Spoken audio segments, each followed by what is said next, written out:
relacionados a interesses econômicos na produção da informação das empresas de comunicação, que pesam muito, bem porque são empresas, buscam lucro, buscam rentabilidade. Além desses interesses econômicos, a gente está a testemunhar toda hora interesses de natureza política, ideológicos.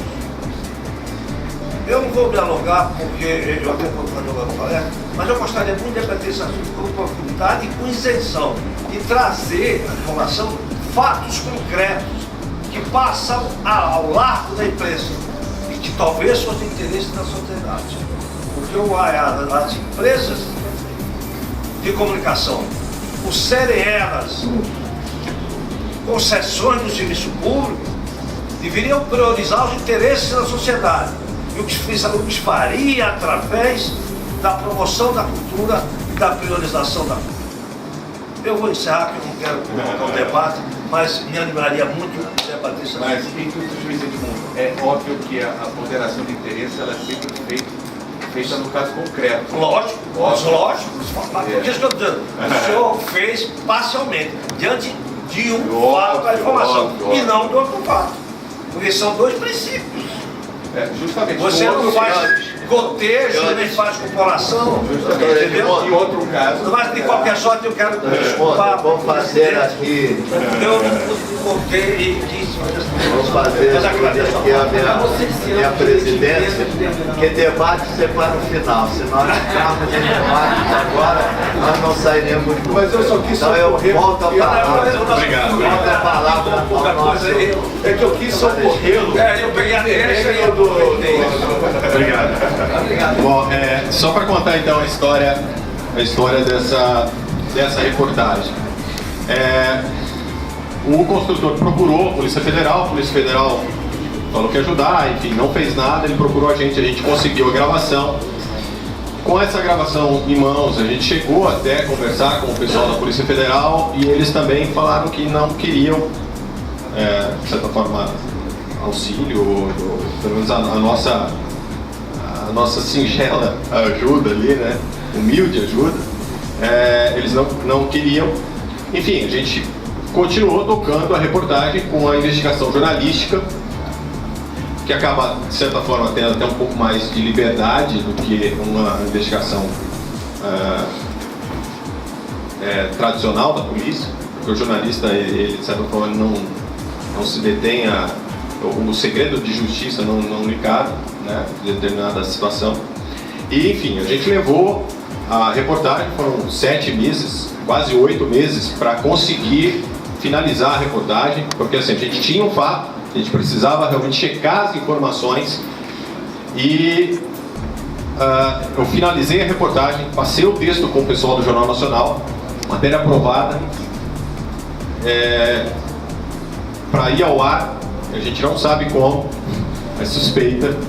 A Polícia Federal ficou sabendo que a gente ia veicular a reportagem e entrou com um pedido no Tribunal de Justiça. O Tribunal de Justiça embargou a exibição da reportagem, alegando que a veiculação dessa informação poderia atrapalhar a investigação que estava sendo feita pela Polícia Federal. Aí foi uma briga jurídica, tentativa de derrubar o embargo.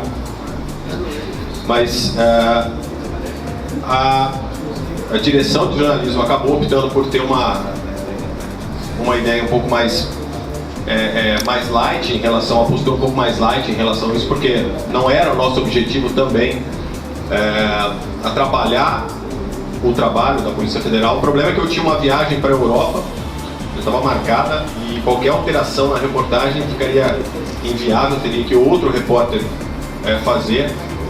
Seria mais ou menos assim, a gente gerar um filho e na hora do parto vir outra pessoa e faz. Mas enfim, um dia antes de eu embarcar, e aí teve a operação da Polícia Federal e o embargo ele foi derrubado e a matéria pôde ser finalmente exibida. O resultado é esse aí. Já a gente vai rodar a escalada completa do Jornal Nacional, enfim, daí na sequência vem a reportagem. A Coreia do Norte desafia o Ocidente mais uma vez. E avisa que voltou a processar matéria-prima para bombas atômicas. A União Europeia proíbe o uso de crucifixos nas escolas da Itália. Provoca muita polêmica. Entram em vigor regras que devem facilitar os processos de adoção no Brasil. Chuvas e inundações atingem brasileiros de 2 estados do Sudeste. Cientistas britânicos investigam o poder de um tempero indiano contra células cancerosas. Anunciada na França a morte do antropólogo Claude Lévi-Strauss. A produção industrial brasileira sobe pelo 9º mês seguido. Uma decisão no Senado adia de novo uma cassação de mandato ordenada pela Justiça. E um prefeito é suspeito de exigir propina do construtor de uma creche. Agora, no Jornal Nacional.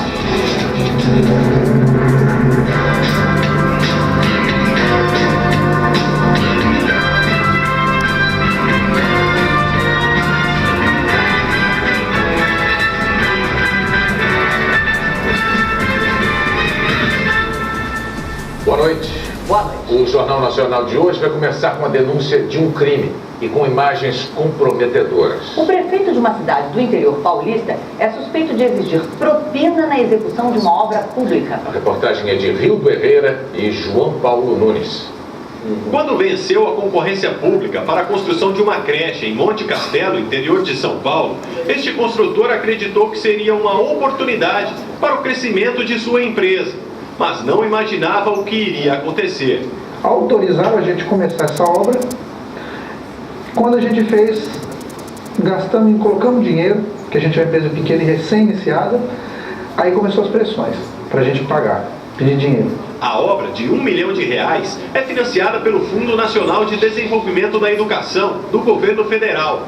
Os prefeitos administram os recursos e fazem os pagamentos para as empreiteiras. O construtor afirma que foi o próprio prefeito de Monte Castelo, Odair Cires, do PMDB, quem pediu o dinheiro para liberar a verba pública. Se eu não pagar, ele não assina o cheque. Com uma câmera escondida, nossa equipe registrou o encontro com o prefeito. Segundo o construtor, Odair Cires tinha exigido R$8 mil como o primeiro pagamento, mas o construtor entrega apenas 4 mil. O prefeito fica desconfiado e pergunta se tem mais alguém no canteiro de obras. Só para tu tá bom, né? Não tem. Só se for pra não tem. Conta aí que dinheiro você conta, porque depois. Não, conta. 2. Depois, porque senão eu fico assim. Não tem que não. Vou estruturar também. E vai faltar quanto agora? O prefeito fica irritado com o pagamento de apenas uma parte da propina. 4 pontos ajudou não, então? Ajudou um pouco. Ajudou, tá precisando demais, né? Era 8, mas eu pensei que... É 8. Cadê os 8? Ele exige mais dinheiro no próximo encontro. Essa tem que dar mais para mim, porque senão vai dar menos. Quanto? Não tô vendo. 40 de fica 30. Antes de ir embora, o prefeito volta a exigir mais dinheiro. Tem que dar aquele lá. Na próxima 10. 10 mil? Você vai acabar matando o prefeito vai morrer. Sério? Sério. O construtor faz outra acusação. Ele diz que o engenheiro da prefeitura, Tiago Rossi, também exigiu dinheiro indevidamente para fazer as vistorias necessárias. No mínimo R$2 mil por medição. Com a empresa à beira da falência e sem ter como pagar o que era exigido, o construtor diz que foi orientado pelo próprio engenheiro da prefeitura a não seguir o projeto original e a reduzir a qualidade e a quantidade dos materiais usados na obra. Tudo para que sobrasse dinheiro para o pagamento da propina. Isso aqui poderia cair na cabeça de uma criança depois, né? Essa obra está totalmente comprometida da forma que ela está. Para ser sincero, como construtor, eu não sei nem se ela é recuperável, esse pavilhão aqui. Eu, na minha opinião técnica, eu derrubaria esse pavilhão inteiro. O caso já está sendo investigado pela Polícia Federal. Em Monte Castelo, a polícia esteve na prefeitura e na casa do prefeito Odair Cires.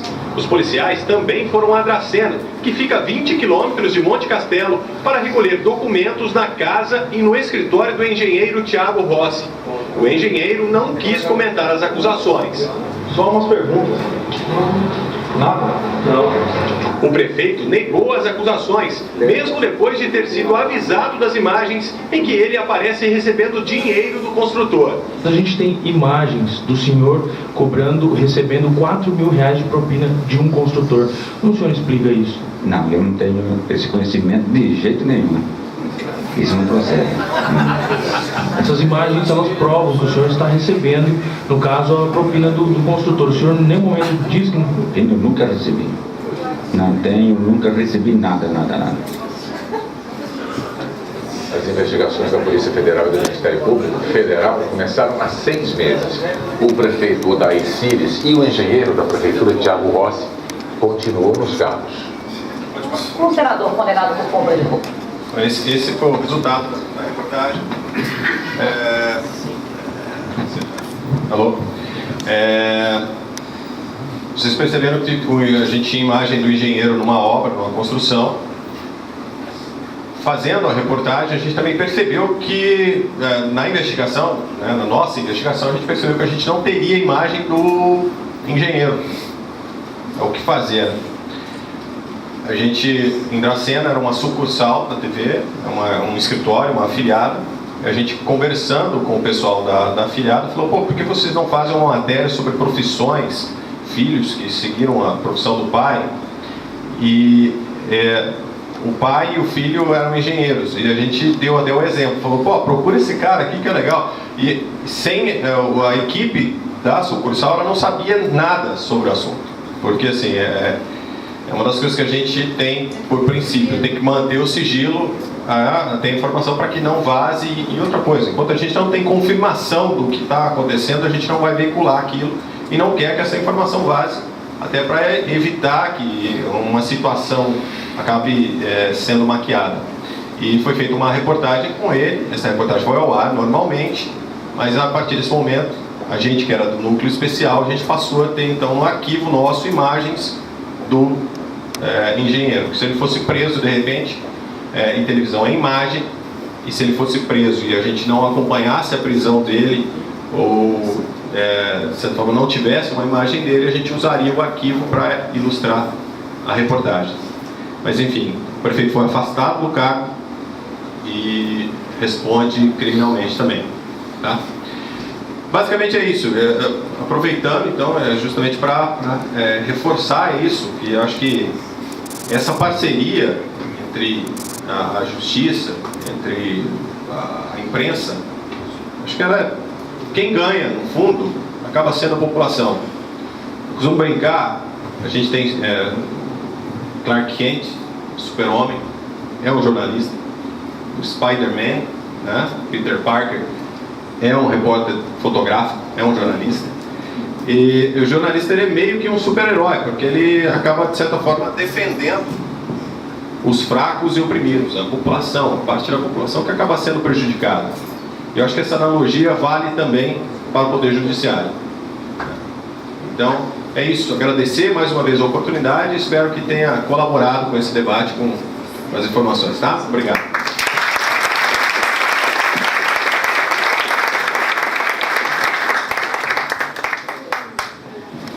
Doutor Alexandre, é com o senhor, doutor Alexandre, juiz de direito do primeiro Juizado Especial Civil da comarca de Niterói.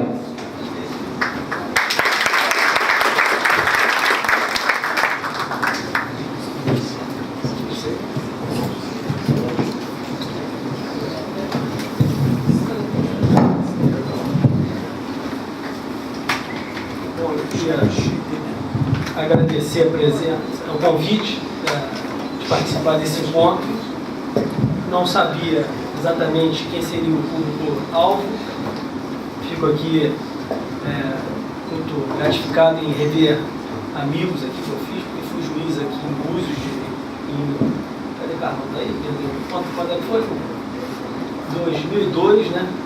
Eu instalei essa comarca aqui com o presidente Marcos Fávia, o corregedor era Paulo Gomes, fui juiz aqui, recebi o título de cidadão buziano e fiz o primeiro júri aqui nessa sala, nesse tribunal. E eu queria cumprimentar a todos aqui na figura do Dr. Renato Cabo, uma das pessoas mais importantes que eu conheci na minha vida, de Cabo Frio, tabelião. Infelizmente ele teve que sair, mas eu vou registrar essa homenagem a ele. E eu fiquei muito vendido agora nessa situação aqui, porque como eu não sabia quem estaria aqui, me falaram que seriam acadêmicos de direito, E vi que não, tem os vereadores, figuras que eu já conheço há muitos anos aqui, porque tem casa aqui também em Búzios, e não é o público que eu encontrava. Mas o que eu mudei, né, o que eu iria falar, que era uma visão mais acadêmica, mas o que nós temos que entender é que, a princípio, eu não vejo nunca nenhum conflito entre o Poder Judiciário e a imprensa. Não existe um conflito, a não ser que o agente público esteja em conflito com a imprensa, com comportamentos que ele tem. Porque como figura pública, que é o prefeito, o vereador, ele tem que ter na sua vida privada o mesmo comportamento moral e ético que ele tem que ter na sua vida pública. Porque você não tem como dissociar um do outro. Ao contrário, você pode fazer com outras profissões. Você pode ter um médico que seja casado com 10 mulheres, que tenha 20 namoradas, seja um excelente médico, isso não atrapalha em nada. Mas determinados comportamentos, por exemplo, o vereador, o deputado, o presidente da República, não pode ter. Ele não pode ser, na sua vida privada, um desonesto, quando ele vai comprar um carro e dá um cheque sem fundo, quando ele vai fazer um negócio ele passa outro para trás, porque ele não terá moral quando for exercer a sua função pública em decorrência do que ele trouxe para a sua vida, na sua vida particular. Ainda mais numa cidade pequena, que todo mundo conhece todo mundo. Então, com relação ao meu tema, que foi a liberdade de expressão, a liberdade de expressão é um patrimônio imaterial, quer dizer, que corresponde ao mais eloquente estado de evolução de uma sociedade. Aonde a imprensa é livre, essa sociedade é uma sociedade produtiva, uma sociedade que vai se desenvolver, que as pessoas vão ter a capacidade de formar uma opinião independente daquela opinião oficial que nós tínhamos há pouco tempo atrás, quando existia, por exemplo, a Lei 5.250, que é de 1967, que era a lei de imprensa, que vigorou até pelo menos 2009, quando então o Supremo Tribunal deu uma decisão no procedimento de descumprimento de preceito, que é o número 130, e aí como eu tinha aqui, eu achava que ia ter um acadêmico, eu separei algumas coisas muito importantes com relação, eu vou ser rápido, tá? Porque o tempo já está acabando, da nossa Constituição, que todo mundo tem que saber, sobretudo profissional, que exerce a função de dar o fato às pessoas que querem receber, porque nós temos direitos individuais e no mesmo capítulo nós temos direitos coletivos. Então, eu trouxe decisões do Supremo, essa que é a decisão dessa preceito, descumprimento de preceito, que é 130 de 2009, que foi o ministro Carlos Brito. Esse voto é magnífico, ele tem mais de 300 folhas.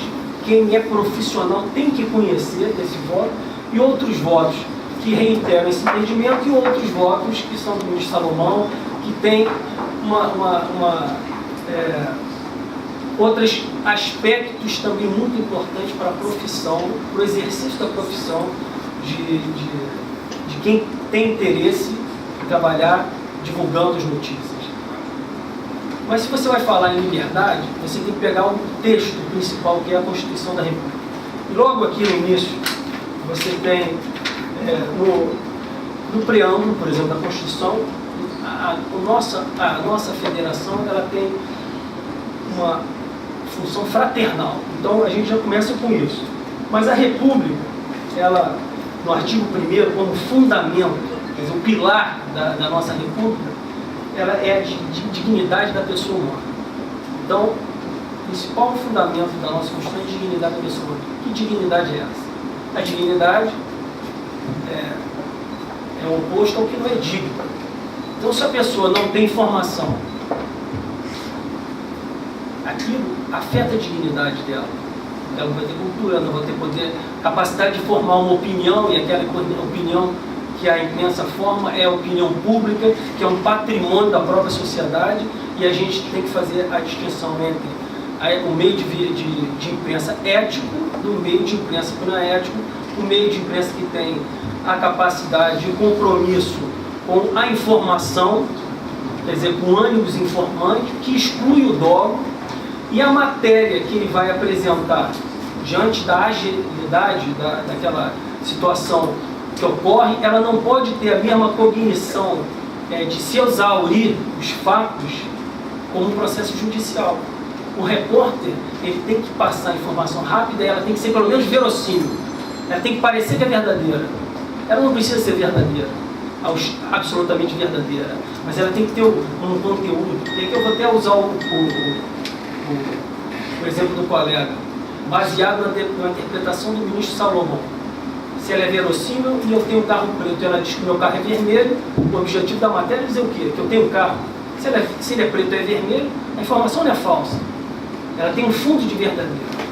Então, se você faz uma matéria, essa matéria, ela erra em alguns aspectos, mas acerta no conteúdo principal, ela não pode ser objeto de nenhuma repreensão por parte de ninguém. Porque se nós temos direitos, e esses direitos eles têm que ser vistos no texto constitucional de uma forma igualitária, em alguns outros momentos, alguns direitos se sobrepõem aos outros. E o direito de informação, a plena liberdade de imprensa, se sobrepõe aos direitos individuais. Então, para dar um exemplo, nós temos aqui, no artigo 5º da Constituição, no inciso 4º, ele fala que é livre a manifestação do pensamento. Então, a manifestação do pensamento, aí, é um pensamento individual. Que aqui no artigo 5º fala em direitos e garantias individuais e coletivas. É individual. Depois ele fala no outro, é assegurado o agravo, o desagravo e a indenização. Então, se você é atacado individualmente, uma outra pessoa, por exemplo, não tem direito a receber uma indenização. Mas na frente diz, é livre a expressão intelectual. E lá mais na frente, a de comunicação. Isso está tudo em princípios individuais e coletivos. E vai seguindo. É livre o exercício de qualquer profissão, a profissão de jornalista. É uma profissão livre. E é assegurado a todos o acesso à informação. Então, esses incisos, informação, liberdade de expressão, a ser assegurado o desagravo e a justa indenização pelo agravo. Está tudo em direitos individuais no título 2. Bom, e aí esses conflitos, eles têm que se debater entre eles? Não, o Supremo Tribunal já disse que não. Nessa arguição de preceito, descumprimento de preceito fundamental 130, que o direito à informação que está lá no artigo 220, ele se sobrepõe ao direito pessoal. Então, entre informar e entre a intimidade da pessoa, se você faz com responsabilidade, adotando alguns critérios de que aquilo seja verossímil, que aquilo tenha algum interesse público, né? Esse direito vai se sobrepor ao direito individual. Então, e ele se sobrepõe em razão do artigo 220,